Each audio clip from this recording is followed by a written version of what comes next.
Hey guys, welcome back to the channel. Today we're going to go over all the brand new content in NHL 22. We got a ton of new stuff. Team of the Week, we got new Nations of Hockey, as well as some prime times that upgrade some pretty substantial X factors. So we'll talk about all of that. Guys, if you enjoy the content, make sure you subscribe to the channel for the most up-to-date news, tips, and info. All right, let's get into the video. All right, we'll kick things off with the 95 Sidney Crosby, the one for scoring his 500th goal. It is wild to me. This might be the first time that you see a player when you're growing up as a kid and he hits just certain milestones and make you feel pretty old. I remember being in high school when Sidney Crosby entered the league, and man, it has been wild to see how good he became. But nonetheless, 92 speed, 94 acceleration. He's got quick draw as his zone ability, as well as tape-to-tape born leader and unstoppable force. Jokes aside about Sidney Crosby cards and not being extremely tall, which is why I don't like his X Factor, because I think his abilities are kind of lame. This card is actually not bad at all. I mean, he is 5'11", sure, but he's got 90 body checking, 98 faceoffs, 99 stick checking, and defensive awareness. His shot is above 95, comes with gold, quick draw. Like, this is a very usable center, and he's going to cost a fraction of what the 95 X Factor would be to upgrade him all the way. So this is exactly why I don't like the kind of cards like Sidney Crosby's X Factor, because when ones like this come out, it's just cheaper to get, and his cost is going to be substantial. Like, I don't know if there's any on the market right now, but even still, when you consider like 300K, 300,000 coins for this card, that's wild when you consider that his X Factor is going to cost like almost 300,000 to go up the last 3 upgrades. So just a reason why I don't like his X Factor, but this card alone is very, very good. Speaking of his X Factor, so his last tier does get Workhorse, Distributor, and Fly the Zone. So nothing really changes there. He does unlock Big Tipper, but he also has Magnetic, just not like anything special. And Backhand Beauty just costs way too much. I did a video where I was talking about zone abilities I would like to see change in terms of ability points. Backhand Beauty is one I'd love to see lowered, in my opinion. Just not as effective for 8 points. But nonetheless, this is just one that I would not invest in. It's just so expensive. You see the cost here. It's basically the same cost to go from 93 to 95. Taking a look at some of the prime times today, we did get the 85 Jake Oettinger. This has been one of the better cards, his 92, his under 22 card, but 70 aggression, and he's 6'5". If you're looking for a cheap goaltender, this could be a decent option for you. KRIS Letang up to an 88 now with his prime time Gladiator and Magician on this guy. 6 foot with 89 speed, 89 acceleration. Again, I mentioned before, that's kind of the cusp or right around where you, the lowest you want to go now. That being said, if you are looking for a cheaper right-handed defenseman, this could be an option. However, you got to remember that 88 overall cards are going for like 40 to 45,000 coins. That's awfully expensive, but it is tough to find decent defensemen. Tarasenko gets a 90 overall prime time with Gold-born leader and make it snappy. 91 speed, 91 acceleration, mid-90 shooting, hand stats above the 90s as well. Always a decent card and very hard to knock off the puck. Should be able to get him for pretty cheap considering his Master Set card did come out. 90s are going for around 45,000 coins. This would be a decent buy. Taking a look as well at his Evo, which is now creeping up to being max. Obviously, once he gets to 95, he's going to get that extra synergy slot. 93 speed, 93 acceleration. I mean, this kind of nullifies the Master Set card, in my opinion, just because this card is going to pass it no matter what. Tarasenko, it's going to be tough to find, though, and it is going to be expensive, but just keep that in mind. IGOR Shesterkin gets a 90 overall. He's got gold light work and silver post to post. That is among the best combos. I'd probably switch them, but this would be the best combos. He is only 6'1", though. Guys, if you do try out this card, I'd love to know, because this is the go-to zone ability and superstar ability that you want to use on your goaltenders. I'm curious to see if this makes 6'1" goalies usable. I doubt it, but we'll have to wait and see. Robert Thomas shoots up to a 91 overall with booming shot and light the lamp, has puck on a string, as well as ankle breaker, 2 of the abilities that I think are just way too expensive for what their use is. 90 speed, 91 acceleration.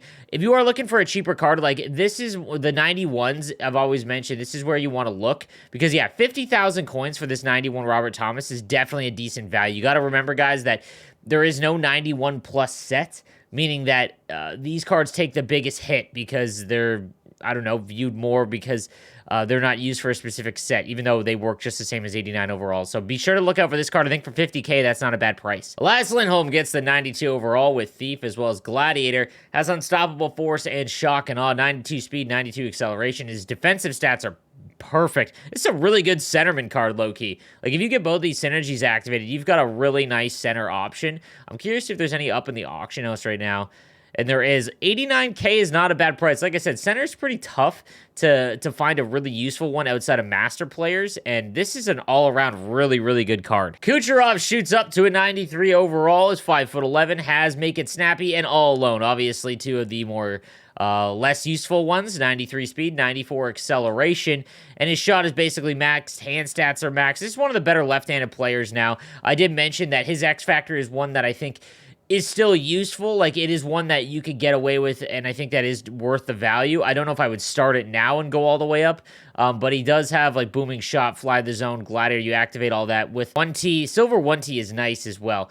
95 speed, 94 acceleration, and then max everything else. Like, there isn't a lot of great left-handed wingers that aren't, like, you know, the super expensive ones, like Duchesne, Team of the Year McDavid. Like, if you don't have any of those, this Nikita Kucherov, I think, is decent value because, you know, at tier 13 at 93 overall, he's basically maxed out. Then we've got the 95 Alex OVECHKIN with Spark, as well as Buzzing and Magician with Big Rig and Schneip. Again, I think Schneip is a little too expensive as well. 92 acceleration, 90 speed, then 99 everything else. Alex Ovechkin card, see, it's funny. At the beginning of the year, it was like this was going to be Alex Ovechkin's worst year in HUT. His card build just did not get any time and space. He felt so sluggish. Then he got Distributor early on in his X Factor, and he was really good. He felt faster than his stats indicated, but now it's like he is extremely sluggish again. We'll take a look at his... I actually powered down his X Factor card. He gets Truculence, which is nice, but he's not going to get any more speed, and he didn't go up another tier. So you're looking at 96 before he gets his next tier upgrade. He would have 92 acceleration. So at 96 overall, he's going to have 93 acceleration, 91 speed. And then at 98 overall, he would have 94 acceleration, 92 speed. You just got to weigh if that's going to be worth it. I think the one big, huge thing is that he's going to hit 99, and at that point, everything has to go up. So, you know, I don't think it's a bad idea to keep upgrading him, but it is going to be tough over the next little while to keep upgrading him before that team of the season comes out. All right, now on to the team of the week, guys. We'll take a look at all the useful ones for this week's team of the week. We've got Connor Brown. He's got Workhorse. He gets 87 speed, 89 acceleration. Just not worth it at this point. This would be a set item. Nico Hischier, who's been heating up. He's got Thief with Quick Draw. Makes him a pretty useful center for anyone that is just starting out. If you've got a free-to-play team or a holiday team, this is a really nice center to go after early on. Again, that Silver Quick Draw is nice. 90 speed, 6'1", decent defensive stats. Like, this is a decent card for sure. Patrick Laine now up to a 92 overall with Gold 1T and Schneip. 89 speed, 91 acceleration. For anyone that is very good at holding onto the puck, Patrick Laine is one of the better cards. He just is impossible to get knocked off the puck. But for anyone that struggles giving up 2-on-1s or goes end-to-end to score, not going to be it for you. Michael Backlund gets an 88 overall with tape-to-tape. Man, Calgary is just ripping off the W's. 88 speed, 88 acceleration, shooting all above 90.